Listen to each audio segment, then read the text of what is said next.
Bollywood star Ajay Devgan నటించిన ride 2 cinema box office వద్ద సంచలన విజయం సాధించింది. మే 1న విడుదలైన ఈ సినిమా రూ. 200 కోట్లకు పైగా వసూళ్లు సాధించింది. చావా తర్వాత ఈ ఘనత సాధించిన రెండో బాలీవుడ్ చిత్రంగా నిలిచింది. బాలీవుడ్ స్టార్ అజయ్ దేవగన్ నటించిన చిత్రం రైడ్ 2. ఈ సినిమా ప్రపంచవ్యాప్తంగా మే 1న థియేటర్లలో విడుదలైంది. గతంలో వచ్చిన రైడ్ మూవీ సీక్వెల్గా ప్రేక్షకుల ముందుకు తీసుకొచ్చారు. మొదటి రోజే పాజిటివ్ టాక్ కావడంతో ఈ సినిమా బాక్సాఫీస్ వద్ద 200 కోట్ల రూపాయలు వసూలు చేసింది. దాదాపు 18 రోజుల తర్వాత ఈ బెంచ్మార్క్ను అధిగమించింది. దీంతో ఈ సంవత్సరం విక్కీ కౌశల్, రష్మిక మందన్న నటించిన చావా తర్వాత ఈ ఘనత సాధించిన రెండవ బాలీవుడ్ చిత్రంగా నిలిచింది. ఈ సినిమాకు రాజ్కుమార్ గుప్తా దర్శకత్వం వహించారు.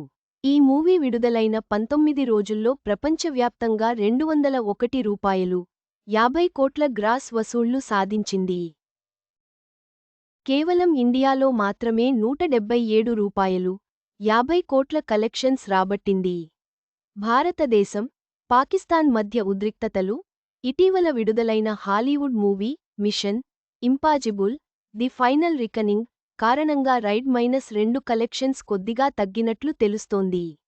ఇప్పటికే ఈ సినిమా ఇండియా వ్యాప్తంగా 151 రూపాయలు 50 కోట్ల నెట్ వసూళ్లు కలెక్ట్ చేసింది. కాగా రైడ్ 2 ఊహించిన దానికంటే థియేటర్లలో బాగానే నడుస్తోంది. అజయ్ దేవగన్ కెరీర్లో 200 కోట్ల రూపాయలు క్లబ్లో చేరిన చిత్రంగా రైడ్ -2 నిలిచింది. గతేడాది నవంబర్లో దీపావళికి విడుదలైన సింగం ఎగైన్ తర్వాత ఈ మూవీ రికార్డ్ సాధించింది. అయితే 2018లో విడుదలైన రైడ్ ప్రపంచవ్యాప్తంగా దాదాపు 154 కోట్ల రూపాయలు వసూలు చేసింది. ఈ మూవీలో వాణి కపూర్ హీరోయిన్గా నటించగా రితేష్ దేశ్ముఖ్, సౌరభ్ శుక్లా ముఖ్య పాత్రల్లో నటించారు. మొత్తం మీద రైడ్ 2 అజయ్ దేవగన్ కెరీర్కు మరో విజయవంతమైన చిత్రంగా నిలిచింది. 200 కోట్ల రూపాయలు మార్కును అధిగమించడం ద్వారా ఈ చిత్రం బాక్సాఫీస్ వద్ద తన సత్తాను చాటుకుంది.